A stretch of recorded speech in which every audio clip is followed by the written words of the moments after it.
Les personnes qui mangent de la viande et qui sont dans une optique pas végane souffrent d'autres problèmes méthodiques qui rendent leurs conclusions tout aussi hasardeuses. Beaucoup utilisent par exemple des figures d'autorité comme des médecins nutritionnistes, des diététiciens, mais... Bon, il parle encore de la chrononutrition du docteur Alain Delabo. Il veut pas nous lâcher un peu? Alors aujourd'hui, deuxième vidéo sur Geek and Fit. Geek and Fit, le coach sportif qui parle aussi de nutrition. Avant de commencer, merci aux gens qui ont partagé ma vidéo. 2600 vues, c'est énorme pour ma chaîne. Pour ma chaîne, c'est énorme. 42 commentaires. Je répondrai à tout par écrit et je ferai une vidéo. Je ferai une vidéo pour remettre certaines choses en place. Parce que j'ai vu que ça critiquait la science. J'ai vu que ça critiquait le fait que je parle de ma thèse sur la chrononutrition. Et ça mérite certains recadrages. Vous verrez ça. Et du coup, parmi les 2600 vues, il n'y a pas que mon public habituel. D'habitude, en 10 jours, je fais 500 vues, hein, d'habitude. Mais non, il n'y a pas que moi, regardez. Là, il y a un commentaire qui dit à Geek and Fit « Ta vidéo est peu intéressante, je me suis franchement forcé à la regarder. Tu suintes le malaise, l'opportunisme et le manque d'éducation. Le petit rire narquois. Le petit rire narquois, quand tu crois avoir sorti un truc intelligent. Quoi d'autre? Les fautes d'orthographe et de grammaire dans ta description. Ben voilà, moi aussi j'ai signalé qu'il avait fait une faute à l'écrit dans sa vidéo. Il n'y a pas que moi qui pense ça de Geek and Fit. D'ailleurs, Geek and Fit, alors sur la miniature, j'ai fait exprès de mal écrire son pseudo. J'ai écrit Fit, F-E-E-T. Parce qu'en anglais, fit, F-I-T, ça veut dire en forme. Et fit, F-E-E-T, ça veut dire les pieds. Parce que plus je regarde Geek and Fit, plus je me demande s'il est bête comme ses pieds. Le rasoir de Hanlon, c'est quoi? Je cite, « Ne jamais attribuer à la malveillance ce que la bêtise suffit à expliquer. » Alors je sais plus à propos de qui la Tronchambier avait dit ça. J'ai pas noté quelle vidéo c'était. Je me pose la question, est-ce que c'est de la malveillance ou est-ce que c'est de la bêtise? Alors on passe à la vidéo. Pour la vidéo, je remercie l'un d'entre vous qui a écrit « Ce mec est vegan ». Sur YouTube, j'ai tapé Geek and Fit vegan. Alors il y a une vidéo où il parle de vegan et musclé et les carences des véganes. Qu'est-ce que je fais? Je clique sur les carences des véganes. Donc à un moment, il affiche le docteur Alain Delabo, créateur de la chrononutrition, avec qui j'ai travaillé. Il m'a formé entre 2013 et 2015. J'ai travaillé avec lui de 2016 à 2021. Après, je l'ai quitté pour différentes raisons. Donc je suis indépendant, je n'ai pas de lien d'intérêt avec lui. J'ai pas de lien d'intérêt avec l'industrie agroalimentaire, ni avec les vendeurs de compléments alimentaires, ni avec l'industrie pharmaceutique ou quoi. Je suis indépendant. Donc les carences des véganes, du coup il fait une vidéo de 26 minutes avec différents arguments pour, différents arguments contre. Alors à la fin il dit qu'il n'est pas vegan, il n'est pas végétalien. Alors quand on parle d'une diète entière, sérieusement, il faut prendre un peu de recul. Voilà pourquoi j'ai choisi de ne pas être végétalien pour ma part. Mais si par exemple la viande de synthèse... Donc voilà, il le dit à la fin de sa vidéo. Alors, on va écouter l'extrait où il illustre l'extrait avec Dr Alain Delabo. Les personnes qui mangent de la viande et qui sont dans une optique pas végane souffrent d'autres problèmes méthodiques qui rendent leurs conclusions tout aussi hasardeuses. Beaucoup utilisent par exemple des figures d'autorité comme des médecins nutritionnistes, des diététiciens, mais malheureusement la vie de personnes isolées ne veut rien dire en science. Non, la science c'est la recherche de la vérité. La science c'est la recherche des lois de la nature, en fait. Donc si une personne a raison, à partir du moment où elle a raison, elle a raison en fait. C'est ça la science. Alors Geek and Fit, lui, il confond la science et les scientifiques, en fait. Non, c'est pas pareil. La science, c'est la science. Les scientifiques, c'est les scientifiques. Ça, c'est la première chose. La deuxième chose, c'est qu'il confond les sciences en général et la médecine en particulier. En tant que médecin, quand, à l'hôpital, quand on avait un désaccord sur le traitement d'un patient, bah, vous pensez qu'on a fait quoi? Vous pensez qu'on a voté à main levée? Du genre, on se réunit et on vote? Alors, qui veut mettre le patient sous antibiotiques? Ah, d'accord. 2 médecins veulent le mettre sous antibiotiques. Qui ne veut pas le mettre sous antibiotiques? Ah, il y a un seul médecin. Ah, bah du coup, la majorité gagne. Non, non, non. En médecine, on discute et c'est celui qui a les meilleurs arguments qui a raison. C'est ça en médecine, comment ça se passe. Et encore, il y a un truc en médecine, il y a un truc qui va faire rager le public de Geek and Fit et le public de la tronche en biais, c'est le gut feeling. Gut feeling. Alors, rien à voir avec la chanson des Black Eyed Peas que je viens de vous mettre dans la tête. Non, le gut feeling. Alors, gut en anglais, c'est les tripes, c'est les intestins. Voilà, les boyaux, au sens propre. Même si c'est pas très propre, les intestins. Au sens figuré, gut, c'est le courage. Donc, gut feeling, en médecine, c'est l'intuition. C'est le fait qu'un jour, on va voir un patient et objectivement, par exemple un patient qui a mal au ventre, objectivement on va se dire ouais bon il a mal au ventre mais ça n'a pas l'air méchant. Et puis un jour, le gut feeling va nous dire ah ça n'a pas l'air méchant mais ça serait peut-être pas une appendicite par hasard. Donc il y a eu des études là-dessus. Il y a eu des études là-dessus que les fans de Geek and Fit et les fans de la tronche en biais iront lire. NCBI, BMJ, voilà, c'est des bonnes sources scientifiques comme ils aiment. Donc l'article du BMJ, qu'est-ce qu'il dit? Il dit que le gut feeling des docteurs ne devrait pas être ignoré. Donc voilà, le gut feeling, ça veut dire que, en médecine, la majorité n'a pas forcément raison. Peut-être que le médecin... Alors là, je parle aux patients, là, je parle à mes patients. Oui, du coup, je parle à mes patients. Il faut m'avoir vu en consultation pour comprendre. Rappelez-vous, avant de me consulter, vous n'arriviez pas à perdre de poids, ou bien vous n'arriviez pas à prendre de muscles, ou bien votre diabète était ingérable, même avec un médecin spécialiste, ou bien vous avez un médicament pour l'hypertension, et puis maintenant, vous n'en avez plus besoin. Eh ben, la majorité, vous aurez laissé dans l'état dans lequel vous étiez avant, en fait. Voilà, c'est ça qui est différent en nutrition. Donc oui, en nutrition, la majorité n'a pas forcément raison, en fait. Donc attention, faut pas confondre la nutrition et les autres sciences. Imaginons, je sais pas moi, un mathématicien, tu lui dis combien ça fait une pomme plus une pomme, il va te dire 2 pommes. Tu prends 10 000 mathématiciens, ils vont te dire une pomme plus une pomme, ça fait 2 pommes. Et il va te traiter d'abruti au passage, parce que t'es en face d'un mathématicien et tu lui demandes combien ça fait une pomme plus une pomme. Eh bien, si le 10 000e mathématicien dit qu'une pomme plus une pomme, ça fait 3 pommes, lui, il faut le virer. Lui, il faut plus lui laisser faire des mathématiques.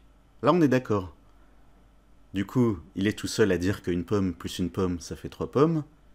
Il a tort, il aura toujours tort. Il a toujours eu tort, il aura toujours tort. Et il est minoritaire, et il mérite de ne plus faire de maths. Vous voyez la différence? Donc il est seul, donc il a peut-être tort. Non, pas en nutrition, justement. La nutrition... déjà, il est pas seul, puisque je suis là. Enfin, je suis là.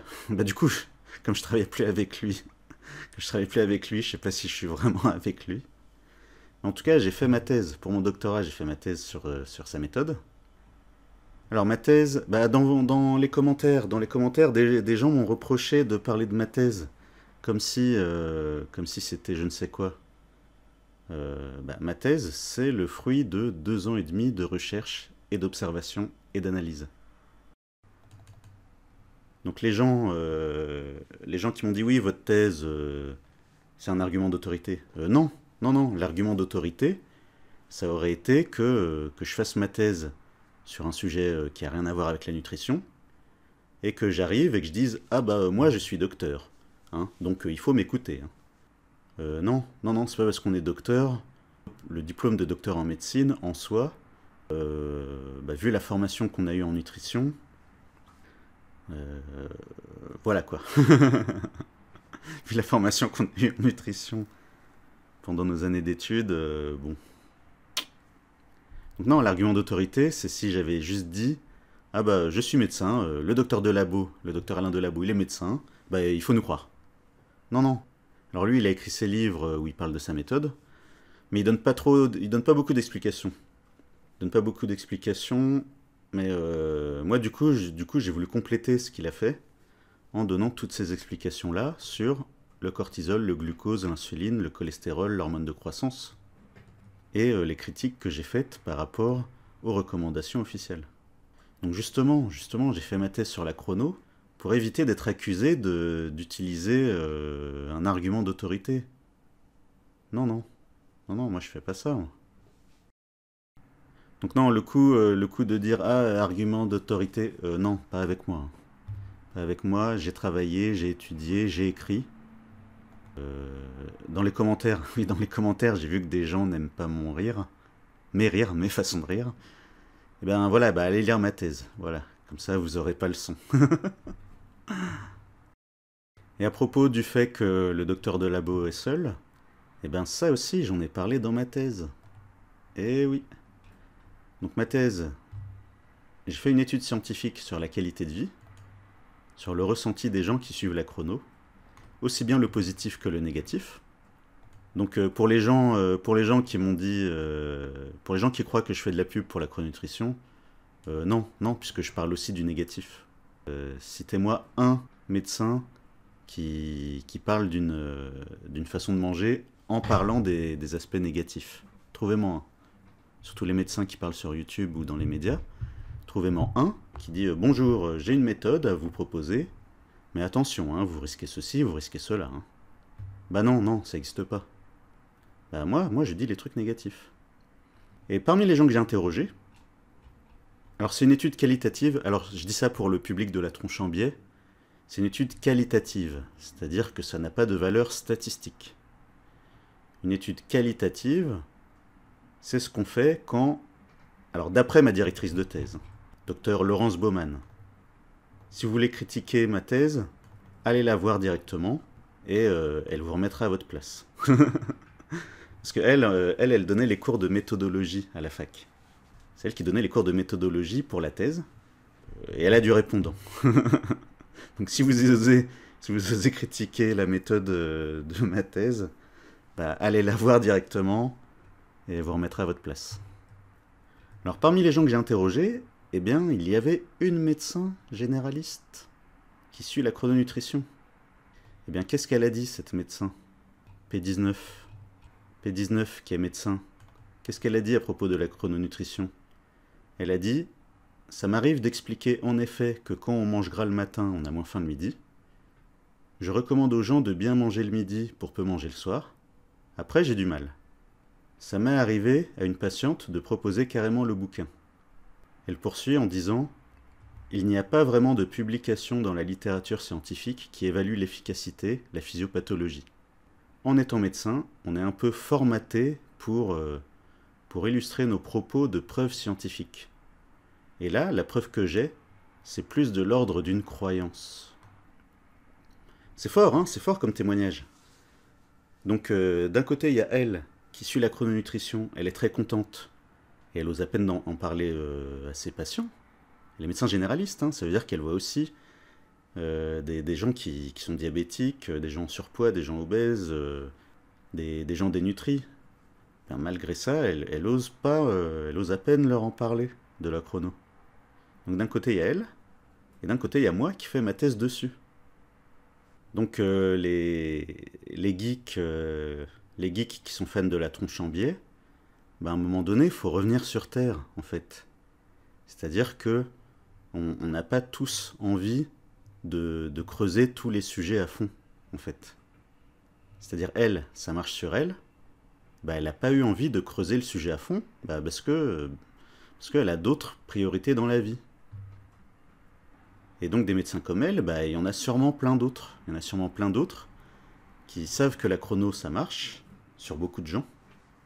Il y a des médecins qui voient que ça marche, mais ils n'ont pas envie d'approfondir le sujet. Voilà. Donc est-ce que sur le plan scientifique, est-ce que ça veut dire que la chrono n'est pas bonne? Bah non, sur le plan scientifique, ça a aucune valeur, en fait. Le fait de dire que le docteur de labo est seul, sur le plan scientifique, ça a zéro valeur. 0,0.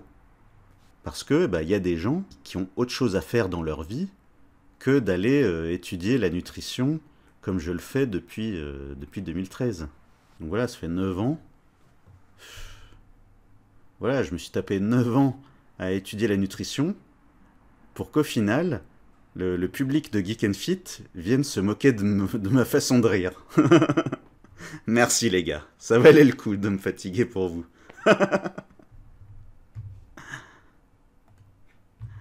Alors on revient à la vidéo. Donc Geek and Fit, qu'est-ce qu'il dit après? Ah bah non, on n'a pas fini encore. Alors j'ai pas fini avec cette image. Il montre aussi le youtubeur Pavegan. C'est son pseudo, Pavegan. Donc Pavegan, qui a créé sa chaîne en 2018. 10 millions de vues au total. Alors lui, c'est quelqu'un qui a cartonné très vite avec sa vidéo qu'il a appelée Les vegans sont chiants. 1 500 000 vues, c'est énorme. Il a très vite cartonné, c'est énorme pour un sujet comme ça. Bah du coup, il a fait un live avec le docteur Alain Delabo. Il m'a proposé de faire un live avec lui. Pour l'instant, j'ai refusé, pour l'instant. J'ai encore besoin de réfléchir. Alors, il a fait une vidéo avec un diététicien, alors qu'il défend la viande. Hein. Il défend la viande, mais vraiment, il l'a mal défendue. Alors, je vous conseille, il y a une vidéo que je vous conseille de lui, le débat entre Pavegan et Effet Chimpanzé. Effet Chimpanzé, c'est un youtubeur militant vegan. D'ailleurs, ça se voit un petit peu. Non, il est vraiment comme ça. C'est pas l'éclairage ou la lumière ou quoi. Non, il a vraiment ce teint-là. La séquence où ils ont parlé santé, la façon dont Pavegan a parlé santé, c'était magnifique pour quelqu'un qui n'est même pas... qui ne travaille pas dans la nutrition. Vraiment, sa séquence, elle était... Waouh! Waouh, génial! Donc rien que pour cette séquence-là, ça vaut le coup d'aller voir cette vidéo. Sur le foie gras, il a montré un élevage. Ça aussi, c'était intéressant, de voir un vrai élevage en vrai. Voilà, il l'a appelé Stop au mensonge sur le foie gras. Celle-là aussi était bien. Pour ceux qui veulent vraiment voir ce que c'est un élevage artisanal français. Bah, ensuite, comme médecin qui défend la viande, il devrait montrer quasiment tous les médecins de France. Pourquoi? Pourquoi? Parce que dans les hôpitaux, il y a de la viande. Il y a de la viande quasiment tous les jours. Dans les cantines scolaires. Non, les cantines scolaires, c'est autre chose. C'est géré par des diététiciennes. Mais dans les hôpitaux, en ce moment, il y a de la viande quasiment tous les jours. Donc sur son image, là, Monsieur Geek and Fit, il aurait dû coller la photo de quasiment tous les médecins de France. Allez, on écoute la suite. Nous avons bien vu avec la crise du Covid, qu'on soit d'un avis ou d'un autre, il y avait toujours un expert pour dire le contraire de ce qu'on avait entendu jusqu'alors. L'autre grand argument des... Ah, donc ça, c'est un argument. Donc sous prétexte que des médecins sont pas d'accord sur le virus, et c'est pas bien, et du coup, en nutrition, si les médecins sont pas d'accord, c'est pas bien aussi. C'est pas un argument, ça. Justement, ça veut dire que la médecine, c'est pas des mathématiques, c'est pas de la physique-chimie. Donc oui, en fait, Monsieur Geek and Fit, il découvre qu'en médecine, tout le monde n'est pas forcément d'accord. En médecine, c'est normal. Il y a des trucs vrais, il y a des trucs où ça dépend, et il y a des trucs où on n'a pas encore trouvé la vérité absolue. En plus, il mélange tout pour vous embrouiller. Il mélange la nutrition que tout le monde pratique. Quand ta mère, elle te donnait à manger, elle faisait de la nutrition, non? Elle te donnait pas des aliments au hasard. Enfin, j'espère qu'elle te donnait pas des aliments au hasard, qu'elle faisait pas ses courses au supermarché au hasard, en faisant Amstram gramme, piqué, collé gramme.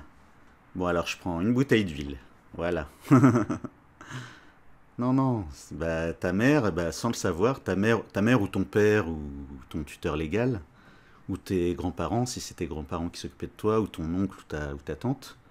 Bref, la personne qui s'occupait de toi, qui te donnait à manger, bah oui, elle faisait de la nutrition, puisque elle décidait des aliments qu'elle te donnait et de la quantité qu'elle te donnait. Donc il ne peut pas comparer la nutrition qui existe depuis des millénaires avec une épidémie qui dure depuis 2 ans.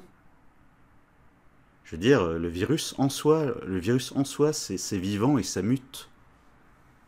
Alors que le métabolisme, bah, il est à peu près le même depuis très très longtemps.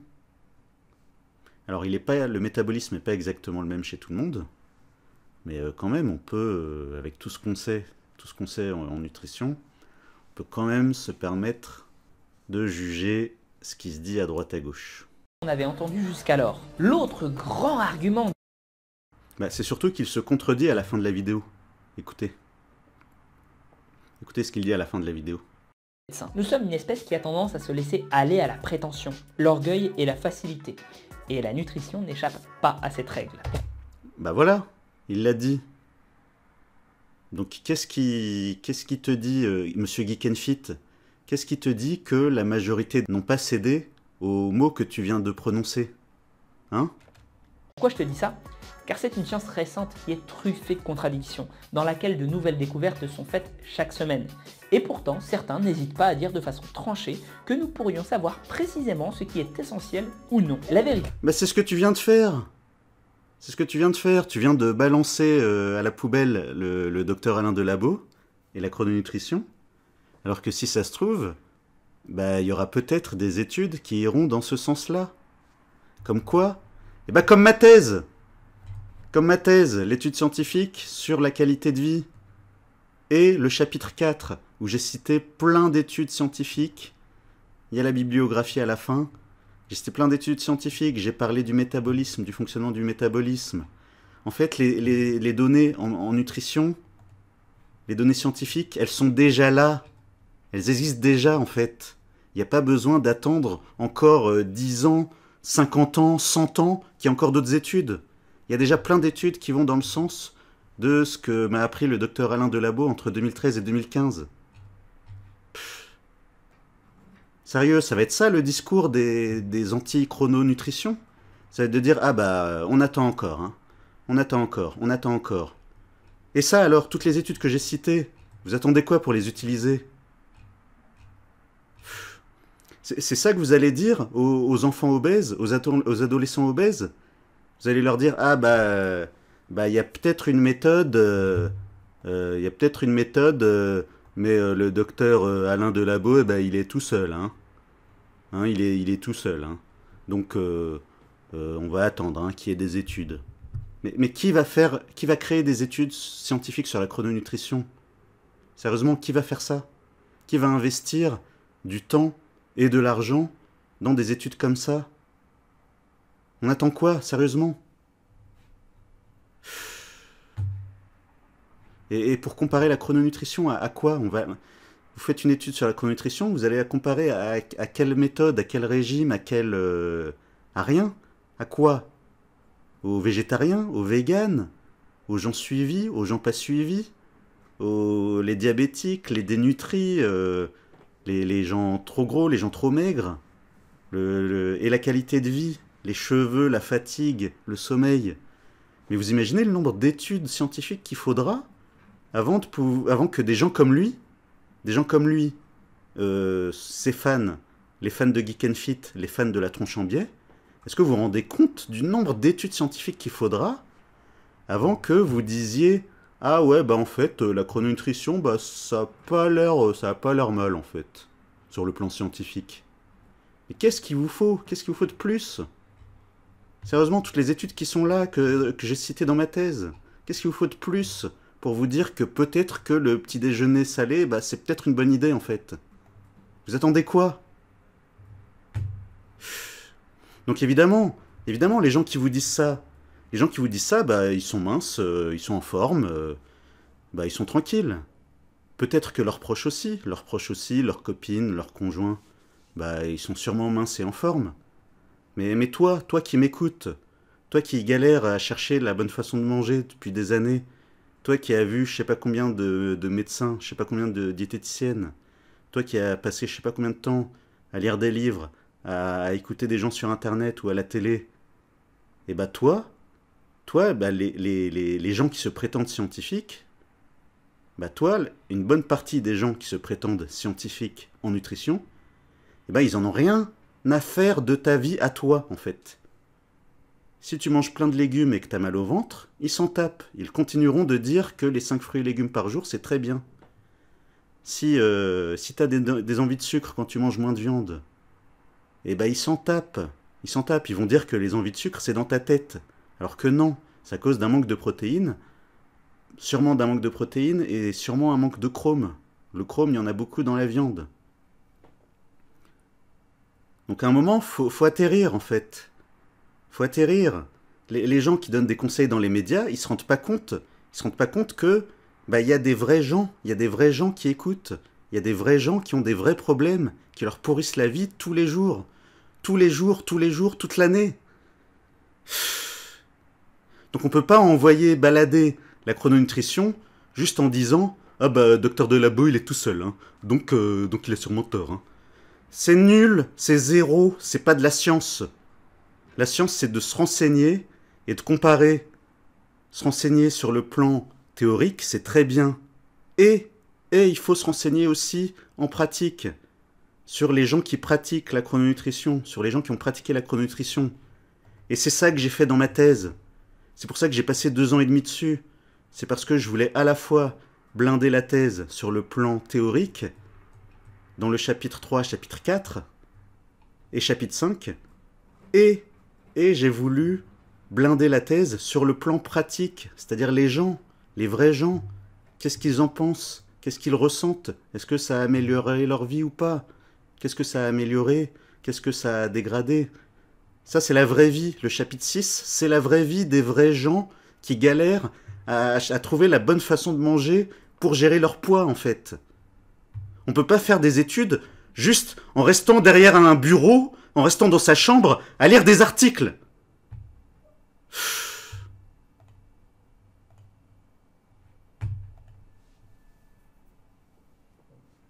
Voilà, je respire un coup. Donc ouais, je disais, on peut pas faire de la nutrition juste en restant dans son bureau ou dans sa chambre, ou juste en étant coach sportif. Ça, je le répète, je l'ai dit dans la vidéo précédente. Le coach sportif, il s'occupe uniquement de ses clients qui font du sport. Ses clients qui font du sport. Sur le plan scientifique, est-ce que c'est représentatif? Hein? Monsieur Geek and Fit et ses fans et la tronche en biais. Hein? Est-ce que la clientèle d'un coach sportif, est-ce que c'est représentatif de la population générale? Donc je répète ce que j'ai dit dans l'autre vidéo. Ma patiente de 88 ans, vous lui dites quoi? Vous lui dites quoi? Elle est venue, la première fois où elle est venue dans mon cabinet, elle avait un déambulateur. Est-ce que vous allez lui dire de faire du sport avec son déambulateur? Alors, l'autre grand argument des anti-véganes est le fait de dire, quand ils ont testé le véganisme, qu'ils étaient moins musclés, moins performants, etc. Ou qu'ils ont vu ça chez un de leurs potes. Et malheureusement, même si je sais que c'est profondément humain de s'utiliser comme autoréférence pour aborder le monde, car ce qu'on a expérimenté dans sa chair, on le sait fiable. Ça n'a pas de valeur scientifique, car le but de la science est de pouvoir faire des prédictions. Et pour cela, il faut que les trouvailles soient généralisables. Exemple simple, je mesure... Voilà, bah ça confirme ce que j'ai dit tout à l'heure.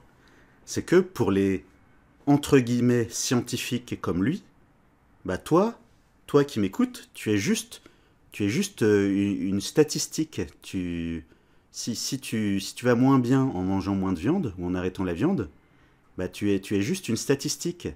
Tu es une fourmi. Tu es une petite poussière au milieu des statistiques en fait. Donc c'est ça, hein, c'est ça. Enfin moi c'est comme ça que je l'interprète.